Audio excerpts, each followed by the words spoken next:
पिता तमेव बन्धु च सखा तमेव विद्या द्रविणं तमेव सर्वं मम देवदेव।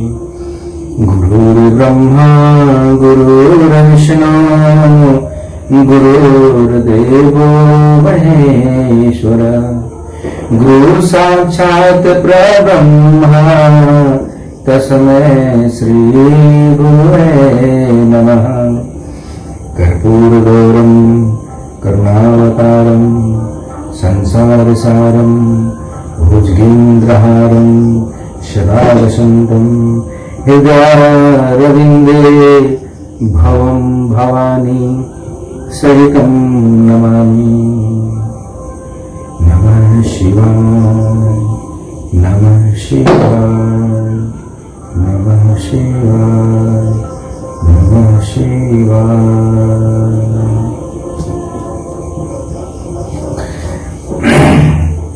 मेरे शिव प्रेमी भक्तों शिष्यों, आप सबको मेरा कोटि कोटि प्रणाम। आज बड़ा ही पावन और पवित्र दिन है, दीपावली का दिन है। कल बड़ी दिवाली है।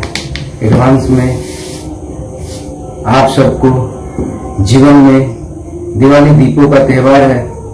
आप सबका जीवन में नया ज्योत जागृत हो, नया ज्योत जले। आप सबका घर परिवार में सुख समृद्धि, माँ धन लक्ष्मी, वैभव लक्ष्मी आप सबों का घर में अस्थायी रूप से विराजमान करे, यही मेरी प्रार्थना है मेरे महादेव से। आज शिव महापुराण की अमृतमय कथा में श्रवण करेंगे आप लोग। बंधन और मोक्ष का विवेचन, शिव पूजा का उद्देश्य, लिंग आदि में शिव पूजन का विधान, भस्म के स्वरूप का निरूपण और महत्व, शिव एवं गुरु शब्द की व्युत्पत्ति तथा शिव के भस्म धारण का रहस्य। शिव प्रेमियों भक्तों, मेरे सभी प्यारों,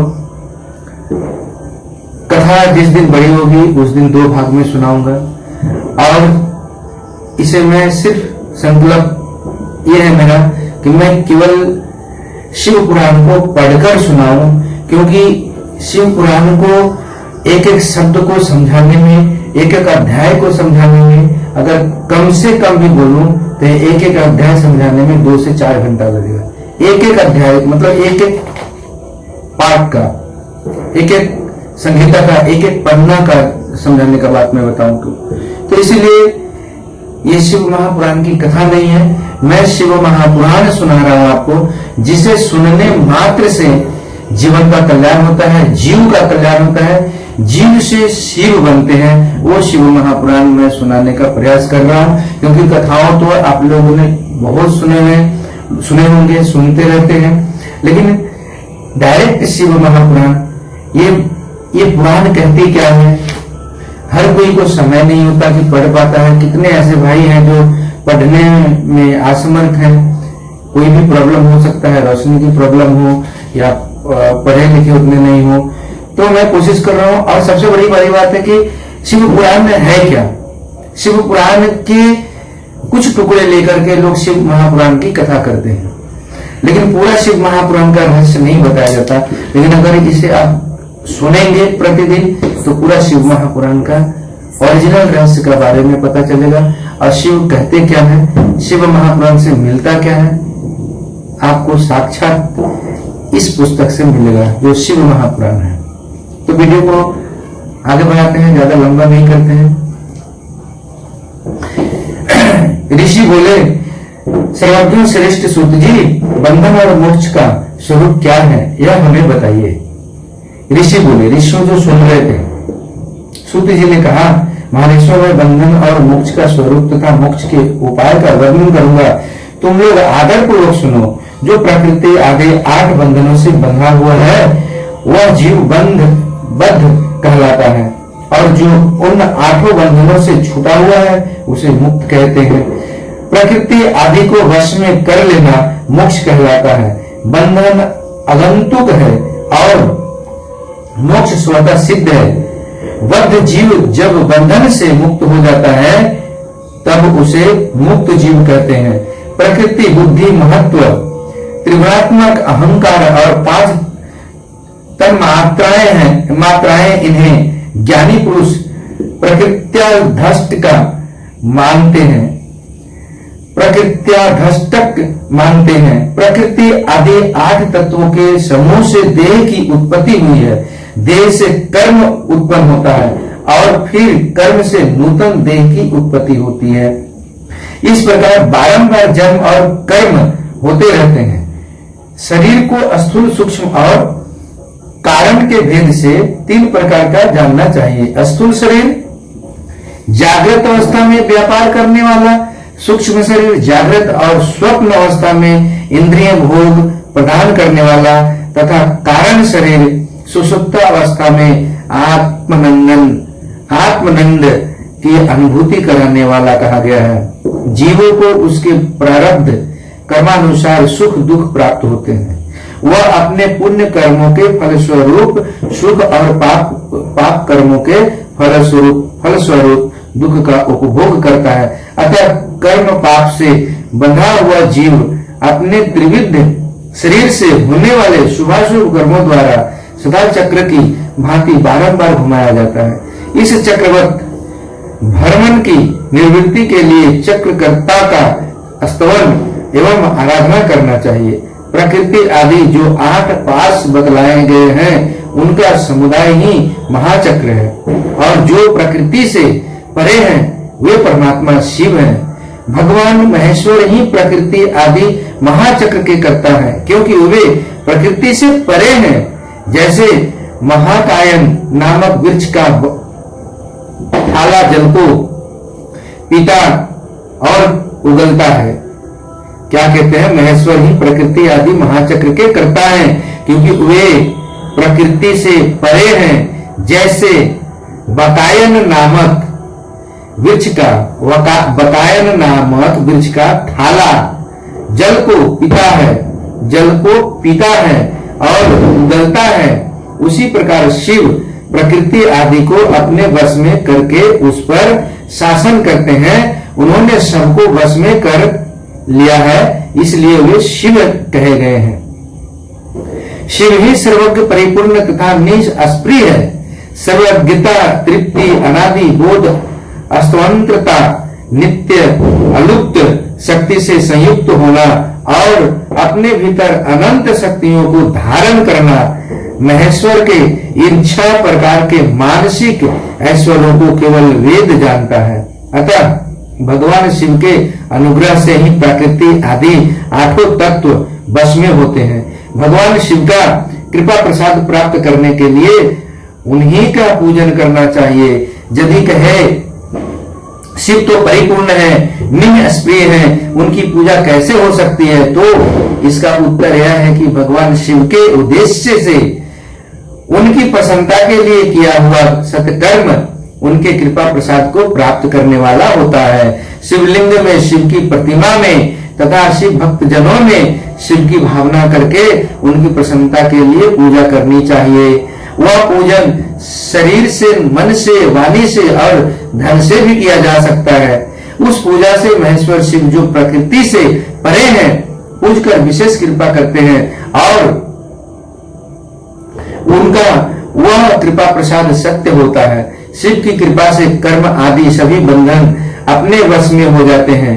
कर्म से लेकर प्रकृति पर्यंत सब कुछ जब वश में हो जाता है तब वह जीव मुक्त कहलाता है और स्वात्मराम रूप से विराजमान होता है।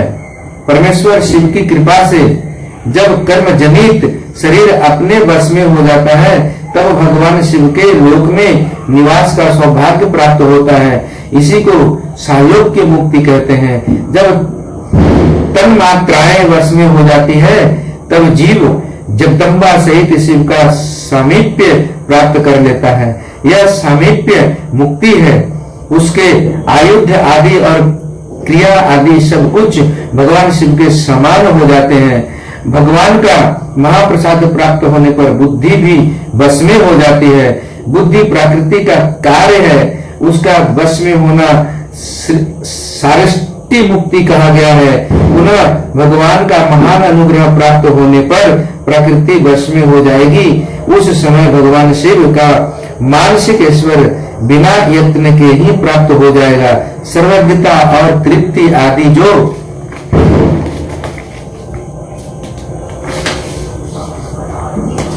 शिव के ऐश्वर्य हैं, उन्हें पाकर मुक्त पुरुष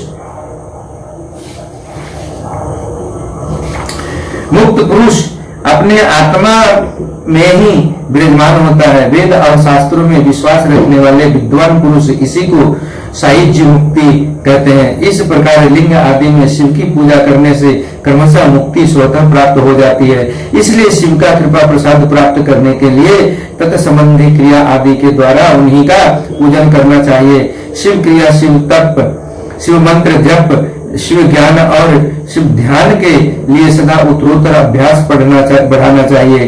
प्रतिदिन प्रातः काल से रातों को सोते समय तक और जन्म काल से लेकर मृत्यु पर्यंत सारा समय भगवान शिव के चिंतन में ही बिताना चाहिए। सदो जातादि मंत्रों तथा नाना प्रकार के पुष्पों से जो शिव की पूजा करता है वह शिव को ही प्राप्त होता है। ऋषि बोले, उत्तम प्रवक्ता पालन करने वाले सूत जी, लिंग आदि में शिव जी की पूजा का क्या विधान है, यह हमें बताइए। सूत जी कहा, जो मैं लिंगों के कर्म का यथावत वर्णन कर रहा हूँ, तुम सब लोग सुनो। वह प्रणव ही समस्त अभीष्ट वस्तुओं को देने वाला प्रथम लिंग है। उसे सूक्ष्म प्रणव स्वरूप समझो। सूक्ष्म लिंग निष्कल होता है और स्थूल लिंग सकल पंचाक्षर मंत्र को ही स्थूल लिंग कहते हैं। उन दोनों प्रकार के लिंगों का पूजन तप कहलाता है। वे दोनों ही लिंग साक्षात मोक्ष देने वाले हैं। पौरुष लिंग और प्रकृति लिंग के रूप में बहुत से लिंग हैं। उन्हें भगवान शिव ही विस्तार पूर्वक बता सकते हैं, दूसरा कोई नहीं जानता। पृथ्वी के विकार भूत जो लिंग ज्ञात है उनको मैं तुम्हें बता रहा हूँ। उनमें शंभु लिंग प्रथम है, दूसरा बिंदु लिंग, तीसरा प्रतिष्ठित लिंग, चौथा चर लिंग और पांचवा गुरुलिंग है। देव ऋषियों की तपस्या से संतुष्ट हो उनके समीप प्रकट होने के लिए पृथ्वी के अंतर्गत बीज रूप से व्याप्त हुए भगवान शिव वृक्षों के अंकुर की भांति भूमि को भेद कर नाद लिंग के रूप में व्यक्त हो जाते हैं। वे स्वतः व्यक्त हुए शिव ही स्वयं प्रकट होने के कारण शंभु नाम धारण करते हैं। ज्ञानी जन उन्हें शंभु लिंग के रूप में जानते हैं। उस शंभु लिंग की पूजा से उपासक का ज्ञान स्वयं ही बढ़ने लगता है। सोने चांदी आदि के पात्र पर, भूमि पर अथवा वेदी पर अपने हाथ से लिखित जो शुद्ध प्रणव मंत्र रूप लिंग है उसमें तथा मंत्र लिंग का आलेखन करके उसमें भगवान शिव की प्रतिष्ठा और आवाहन करें। ऐसा बिंदु नादमय लिंग स्थावर और जंगम दोनों ही प्रकार का होता है। इसमें शिव का दर्शन भावनामय ही है, ऐसा निसंदेह कहा जा सकता है। जिसको यह भगवान शंकर के प्रकट होने का विश्वास हो उसके लिए वही प्रकट होकर वे अभिष्ट फल प्रदान करते हैं।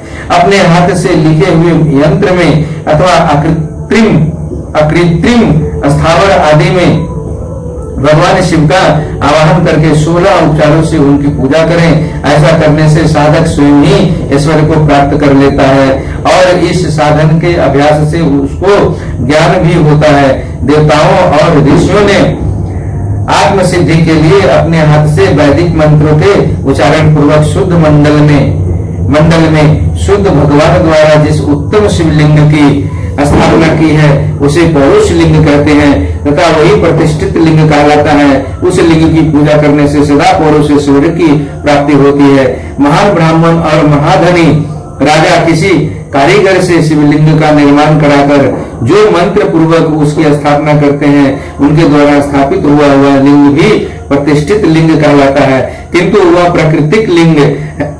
प्राकृतिक लिंग है, इसलिए प्राकृतिक ऐश्वर्य भोगों को ही देने वाला होता है। जो शक्तिशाली और नित्य होता है उसे पौरुष कहते हैं तथा जो दुर्बल और अनित्य होता है वह प्राकृतिक कहलाता है। लिंग नाभि जिहा नासाग्रभाग और शिखा के कर्म से कटी, हृदय और मस्तक तीनों स्थानों में जो लिंग की भावना की गई है उस आध्यात्मिक लिंग को ही चरलिंग कहते हैं। पार्वती को पौरुष लिंग बताया गया है और भूतल को विद्वान पुरुष प्राकृतिक लिंग मानते हैं। वृक्ष आदि को पौरुष लिंग जानना चाहिए और गुल्म आदि को प्राकृतिक लिंग, साठी नामक ध्यान को प्राकृतिक लिंग समझना चाहिए और शाली, अगहनी एवं गेहूं को पौरुष लिंग, अनिमा आदि आठों सिद्धियों को देने वाला जो ऐश्वर्य है उसे पौरुष ऐश्वर्य जानना चाहिए। सुंदर स्त्री तथा धन आदि विषयों को आस्तिक पुरुष प्राकृतिक ऐश्वर्य कहते हैं। चर लिंगों में सबसे प्रथम रसलिंग का वर्णन किया जाता है। रसलिंग ब्राह्मणों को उनकी सारी अभीष्ट वस्तुओं को देने वाला है। शुभ कारक वानलिंग क्षत्रियों को महान राज्य की प्राप्ति कराने वाला है। स्वर्णलिंग वैश्यों को महाधनपति का पद प्रदान करने वाला है तथा सुंदर शिवलिंग शूद्रों को महाशुद्धि देने वाला है। स्फटिकमय लिंग तथा वांगलिंग सब लोगों को उनकी समस्त कामनाएं प्रदान करते हैं। अपना न हो तो दूसरे का स्फटिक लिंग या वांगलिंग भी पूजा के लिए प्रसिद्ध नहीं है। स्त्रियों विशेषतः सदवाओं के लिए पार्थिव लिंग की पूजा का विधान है। प्रवृत्ति मार्ग में स्थित विधवाओं के लिए स्फटिक लिंग की पूजा बताई गई है, परंतु विरक्त विधवाओं के लिए रसलिंग की पूजा को ही श्रेष्ठ कहा गया है। उत्तम व्रत का पालन करने वाले महर्षियों बचपन में, जवानी में और बुढ़ापे में भी शुद्ध स्फटिकमय शिवलिंग का पूजन स्त्रियों को समस्त भोग प्रदान करने वाला है। गृहस्थ स्त्रियों के लिए पीठ पूजा भूतल पर संपूर्ण अभिष्ट को देने वाली है। प्रवृत्ति मार्ग में चलने वाला पुरुष सुपात्र गुरु के सहयोग से ही समस्त पूजा कर्म संपन्न करें। इष्ट देव का अभिषेक करने के पश्चात अगहनी के चावल से बने हुए खीर आदि पकवान द्वारा नैवेद्य अर्पण करें। पूजा के अंत में शिवलिंग को संपुट में पधार कर घर के भीतर पृथक रख दें। जो निवृत्ति मार्गी पुरुष है उनके लिए हाथ पर ही शिवलिंग पूजा का विधान है। उन्हें भिक्षादि से प्राप्त हुए अपने भोजन को ही नैवेद्य रूप में निवेदित करना चाहिए। निवृत्त पुरुषों के लिए सूक्ष्म लिंग ही श्रेष्ठ बताया जाता है। तो वे विभूति के द्वारा पूजन करें और विभूति को ही नैवेद्य रूप से निवेदित भी करें। पूजा करके उस लिंग को सदा अपने मस्तक पर धारण करें। विभूति 3 प्रकार की बताई गई है, लोकाग्नि जनित, वेदाग्नि जनित और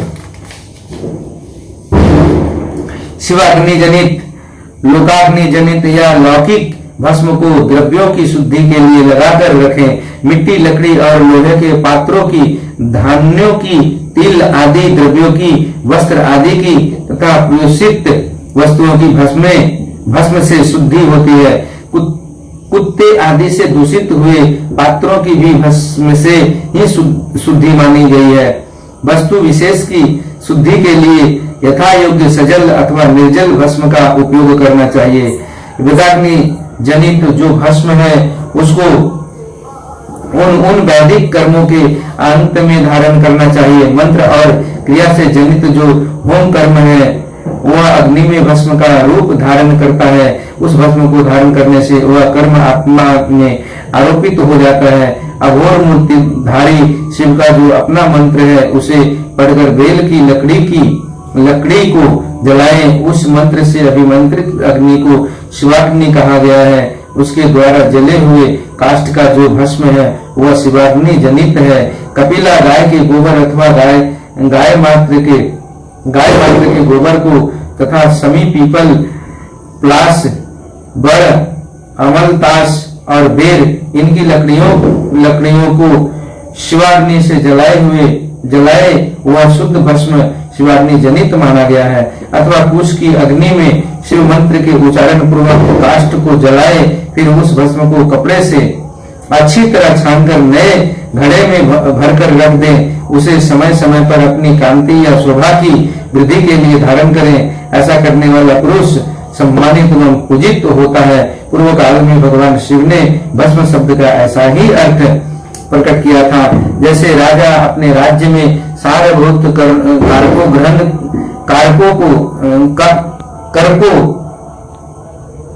राजा अपने राज्य में सारभूत कर को ग्रहण करता है। जैसे मनुष्य समय आदि को जलाकर रांध कर उसका सार ग्रहण करते हैं, तथा जैसे जठरानल नाना प्रकार के भक्ष्य भोज्य आदि पदार्थों को भारी मात्रा में ग्रहण करके जलाकर सार्तर वस्तु ग्रहण करता और उस सार्तर वस्तु से स्वदेह का पोषण करता है, उसी प्रकार प्रपंच करता परमेश्वर शिव ने भी अपने में अधेय रूप से विद्यमान प्रपंच को जलाकर भस्म रूप से उसके सार तत्व को ग्रहण किया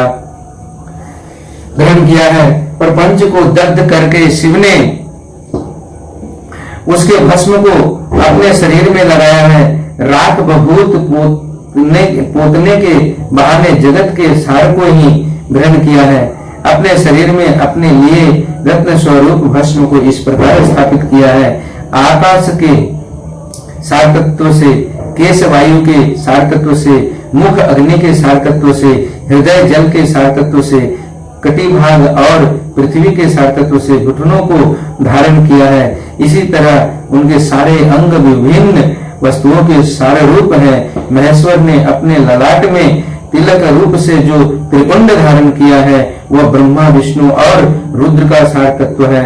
वे इन सब वस्तुओं को जगत के अभ्युदय का हेतु मानते हैं। इन भगवान शिव ने ही प्रपंच के सार सर्वस्व को अपने वश में किया है, अतः इन्हें अपने वश में करने वाला दूसरा कोई नहीं है। जैसे समस्त मृगों का हिंसक मृग सिंह कहलाता है और उसकी हिंसा करने वाला दूसरा कोई मृग नहीं है, अतएव उसे सिंह कहा गया है। सकार का अर्थ है नित्य सुख एवं आनंद, इकार का अर्थ है पुरुष और वकार का अर्थ है अमृत स्वरूपा शक्ति। इन सब का सम्मिलित रूप ही शिव है, सम्मिलित रूप ही शिव कहलाता है। अतः इस रूप में भगवान शिव को अपना आत्मा मानकर उनकी पूजा करनी चाहिए। अतः पहले अपने अंगों में भस्म मलें, फिर ललाट में उत्तम त्रिपुंड धारण करें। पूजा काल में सजल भस्म का उपयोग होता है और द्रव्य शुद्धि के लिए निर्जल भस्म का गुणातीत परम शिव राजस आदि स्वीकार गुणों का अवरोध करते हैं, दूर हटाते हैं। इसलिए वे सबके गुरु रूप का आश्रय लेकर अस्तित्व हैं। गुरु विश्वासी शिष्यों के तीनों गुणों को पहले दूर करके फिर उन्हें शिव तत्व का बोध कराते हैं, इसलिए गुरु कहलाते हैं। गुरु की पूजा परमात्मा शिव की ही पूजा है। गुरु के उपयोग से बचा हुआ सारा पदार्थ आत्म शुद्धि करने वाला होता है। आज्ञा के बिना उपयोग में लाया हुआ सब कुछ वैसा ही है जैसे चोर चोरी करके लाई हुई वस्तु का उपयोग करता है। गुरु से भी विशेष ज्ञानवान पुरुष मिल जाए तो उसे भी यत्न पूर्वक गुरु बना लेना चाहिए। अज्ञान रूपी बंधन से छूटना ही जीव मात्र के लिए साध्य पुरुषार्थ है। अतः जो विशेष ज्ञानवान है वही जीव को उस बंधन से छुड़ा सकता है। जन्म और मरण रूप दंड को भगवान शिव की माया ने ही अर्पित किया है। जो इन दोनों को शिव की माया को ही अर्पित कर देता है वह फिर शरीर के बंधन में नहीं पड़ता। जब तक शरीर रहता है तब तक जो क्रिया के ही अधीन है वह जीव बद्ध कहलाता है। स्थूल सूक्ष्म और कारण तीनों शरीरों को वश में कर लेने पर जीव का मोक्ष हो जाता है, ऐसा ज्ञानी पुरुष को कथन है। माया चक्र के निर्माता भगवान शिव ही परम कारण है। वे अपनी माया के दिए हुए दंड का स्वयं ही परिमार्जन करते हैं। अतः शिव के द्वारा कल्पित हुआ दंड उन्हीं को समर्पित कर देना चाहिए। जो शिव की पूजा में तत्पर हो वह मौन रहे, सत्य आदि गुणों से संयुक्त हो तथा क्रिया जब तप ज्ञान और ध्यान में से एक एक का अनुष्ठान करता रहे। ऐश्वर्य दिव्य शरीर की प्राप्ति, ज्ञान का उदय, अज्ञान का निवारण और भगवान शिव के समीप का लाभ, ये क्रमशः क्रिया आदि के फल है। निष्काम कर्म करने से अज्ञान का निवारण हो जाने के कारण शिव भक्त पुरुष उसके यथोक्त फल को पाता है। शिव भक्त पुरुष देश काल शरीर और धन के अनुसार यथा योग्य क्रिया आदि का अनुष्ठान करें। न्यायोपराजित उत्तम धन से निर्वाह करते हुए विद्वान पुरुष शिव के स्थान में निवास करें। जीव हिंसा आदि से रहित और अत्यंत क्लेश शून्य जीव बिताते हुए पंचाक्षर मंत्र के जब से अभिमंत्रित अन्न और जल को सुख स्वरूप माना गया है। अथवा कहते हैं कि दरिद्र पुरुष के लिए भिक्षा से प्राप्त हुआ अन्न ज्ञान देने वाला होता है। शिव भक्त को भिक्षान प्राप्त हो तो वह शिव भक्ति को बढ़ाता है। शिव योगी पुरुष भिक्षान को शंभु शस्त्र कहते हैं। जिस किसी भी उपाय से जहाँ कहीं भी भूतल पर शुद्ध अन्न का भोजन करते हुए सदा मौन भाव से रहें और अपने साधन का रहस्य किसी पर प्रकट ना करें, भक्तों के समक्ष ही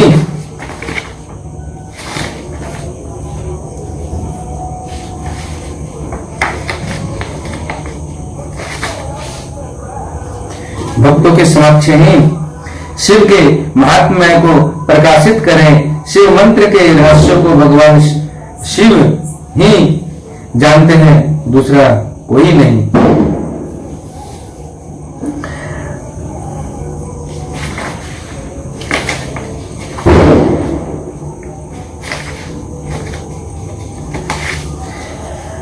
आज का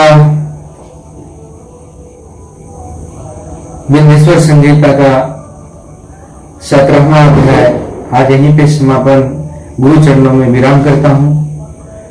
मेरे प्रिय मित्रों, शिव प्रेमी भक्तों, आप सबको फिर से मेरा प्रणाम।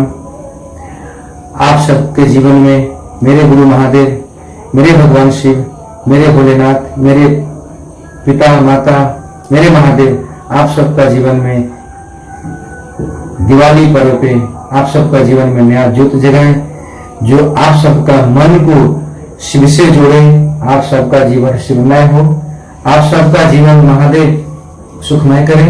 ये मेरी प्रार्थना है मेरे गुरु महादेव से, मेरे महादेव से। सबको मेरा फिर से प्रणाम। नमः शिवाय, नमः शिवाय, नमः शिवाय, नमः शिवाय।